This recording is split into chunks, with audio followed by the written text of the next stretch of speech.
Hello, dear learners. How are you all? I hope you all are doing good. So, this is the chapter number 18 of your book, and the name of the chapter is idioms. आज हम कुछ मुहावरे idioms देखेंगे. ठीक है, जैसे हम बोलते हैं ना, कभी एक बोलते नाच न जाने आंगन टेढ़ा, हिंदी में है ना. इसका मतलब काम आता नहीं है, ऐसे कुछ भी बहाने मार रहे हो, है ना. तो हम ऐसे कुछ भी बोलते हैं, जैसे बोलते हैं 9-2-11 हो जाना. 9-2-11 हो जाना मतलब जल्दी से भाग जाना, है ना. ये हम कुछ कुछ ऐसे पहेलियां सी, मतलब पहेलियां तो नहीं बोलेंगे, कुछ कुछ ऐसे वर्ड्स यूज करते हैं, सेंटेंसेस यूज करते हैं, जिसका एक्चुअल में मतलब वो नहीं होता. जैसे 9-2-11 तो आपको कैलकुलेशन करने के लिए थोड़ा ना बोल रहे हो, इसका मतलब एकदम तुरंत से वहां से गायब हो जाना, है ना. तो वैसे यहाँ पे कुछ इडियम्स लिखे हुए हैं. ठीक है. The sentence given below have some idioms in which serves a medium to convey or express feeling. ये डायरेक्टली आप उस बात को नहीं बोल रहे हो आप, ठीक है, इनडायरेक्टली बोल रहे हो. जैसे choose the correct meaning of the underline words. अब यहाँ पे कुछ इडियम्स लिखे हैं, आपको इसका मीनिंग बताना है यहाँ हेल्प बॉक्स का यूज करके. जहां हेल्प बॉक्स मिल जाता है हमको, वो बड़ा सही चीज होती है ना. इसमें देखो क्या क्या लिखा हुआ है. हेल्प बॉक्स में लिखा है full of one self, become suspicious, conveying appreciation, administrative job, secret is out, confront a problem head on. ये लिखा है. अब आपने यहाँ पे इसका मतलब देखना है. जैसे ये फर्स्ट लिखा, now that the cat is out of the bag, tell us what really happened. से इसने क्या बोला, now the cat is out of the bag. क्या बोला, ये कैट बैग से बाहर आ चुकी है.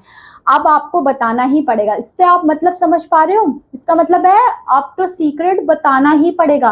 रियल में थोड़ी ना होता कि कैट वो बैग से बाहर निकल गई है तो इसका मतलब कैट बैग में थी, ऐसा नहीं है. इसका मतलब कभी बोलते हैं ना, अभी अपनी जो छुपी जितनी चीजें वो बताने का समय आ गया है. तो सीक्रेट इज आउट, इसका मतलब है सीक्रेट इज आउट बच्चों. ठीक है. Next, second, let us B quite about the party. अभी हम इस पार्टी के बारे में क्वाइट रहेंगे. She must not smell a rat. Smell a rat मतलब रियल में चूहे को स्मेल थोड़ी ना करना होता है, मतलब सीक्रेट रखना. ठीक है. The surprise to be spoiled so that the surprise can not be spoiled, so smell the rat. Smell the rat मतलब शांति बनाए रखिए, मुंह पे चुप्पी लगा के रखिए, मुंह पे ताला बांध के रखिए. इसका मतलब बिकम सस्पिशियस, उसको एकदम हाइड करके अभी आपने रखने की बात हो रही है. सस्पिशियस. ठीक है बच्चों. Next, he has become too fat for his boots, he should speak only when she spoke to. मतलब वो अपनी ही तारीफें करता रह रहा है. तो वो अब क्या कर रहा है, फुल ऑफ वन सेल्फ, अपने में ही बस अपने गुणगान गा रहा है वो. फुल ऑफ वन सेल्फ बच्चों, समझे. Next, fourth, hats off to you Rekha, you are responsible for your daughter achievements. यहाँ तो तारीफ हो रही है, तो तारीफ नीचे से किसमें लग रहा है, कन्विंग लग रहा है, कन्विंग एप्रिसिएशन. एप्रिसिएशन मिलना तो इसी में ही हो रही है हमें, एप्रिसिएशन. ठीक है बच्चों. Next, fifth, it's time to take the bull by the horn. मतलब अब समय आ गया है आमने सामने की फाइट होने का, है ना. इसका मतलब है कन्फ्रंट द प्रॉब्लम. ठीक है बच्चों, कन्फ्रंट प्रॉब्लम हेड ऑन, मतलब आमने सामने की बात हो गई है अब.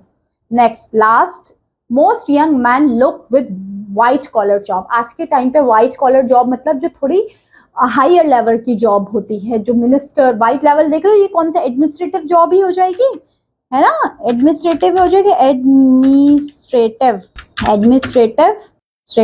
जॉब्स. यस बच्चों, ये हो गया. इतना समझ में आया सबको. नेक्स्ट, और भी कुछ दिए हुए हैं, आप ऐसे नहीं समझना. अब इस वाले में आप लोगों को क्या करना है, ध्यान से सुनेंगे. ऑप्शन नंबर बी, जिसमें लिखा है complete the following sentence using idioms. ठीक है, आपने कुछ इडियम्स का यूज करना है यहाँ पे. जैसे फर्स्ट दे रखा है, और यहाँ पे ना कुछ हेल्प बॉक्स भी दिए हुए हैं आपको. Can you see the help box here. Yes, ठीक है. तो जैसे फर्स्ट लिखा, I study the report through but could not find a single error. Through and through मतलब मैंने बिल्कुल अच्छे से पढ़ लिए, तब भी मुझे एक भी एरर नहीं दिखा इसमें. ठीक है. अब ये लिखा, अब सेकंड से हमने पढ़ना है. ठीक है. इसमें लिखा life is a matter of ups, और यहाँ पे क्या आएगा, डाउन्स, है ना. यही आएगा, तभी तो मुहावरे में ठीक से बैठेगा हमारे, अप्स एंड डाउन्स लिखा है ना, ups and downs. Next third, we are the childhood friends, हम चाइल्डहुड फ्रेंड्स थे। And we are together in thick and thins, हम बोलते हैं ना, हम चाहे मुसीबत हो चाहे परेशानी हो, हम थिक एंड थिन्स में साथ रहे थे, तो थिक एंड थिन्स। ठीक है बच्चों। Next, she fell for his story hook and lie and thinker. ठीक है, ये ऐसे बोले जाते हैं, thick and thins, ups and downs, through and through. ठीक है। The fancy bag cost me an arm, मतलब इतना ज्यादा महंगा मैंने ये बैग ले लिया है ना, तो इसको बोलते हैं cost me arms. Cost me arm मतलब बहुत एक्सपेंसिव कोई चीज। The candle were lit here and there and everywhere is Diwali night. ठीक है, तो ये हमने इडियम्स कुछ देखे। आई होप ये इडियम्स आप लोगों को अच्छे लगे हो, पढ़ने में मजा आया हो। यस, चलिए फिर आपसे मैं मिलती हूँ आपकी नेक्स्ट क्लास में, तब तक के लिए बाय बाय।